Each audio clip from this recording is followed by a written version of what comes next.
আমাদের বাড়িতে না প্রায় ধরো ৮-৯ রকম কালারের গোলাপ গাছ রয়েছে।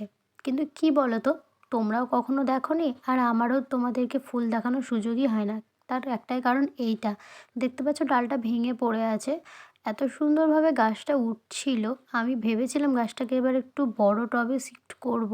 তার আগেই দেখো হনুমানে এসে ডালটা ভেঙে দিয়ে চলে গেছে। এর জন্য না মন খারাপ করে আমাদের আশেপাশে কোনো বাড়িতেই গোলাপ গাছ লাগায় না। কিন্তু আমি অনেক শখ করে সত্যি কথা বলতে অনেক চারা নিয়ে এসে লাগিয়েওছিলাম। আবার ওই কাটিং থেকে না গাছ নিয়ে এসে গাছের কাটিং থেকে চারাও তৈরি করে অনেকজনকে আমি দিয়েওছি। কিন্তু আমার বাড়িতে এত পরিমাণ অত্যাচার হচ্ছে, তো রাগে ভেবেছি ডালগুলোকে একদম ছোট করে কেটে দেবো যাতে ফুলই না আসে আর ওদের চোখেই না পড়ে। গাছটা অন্তত থাকবে।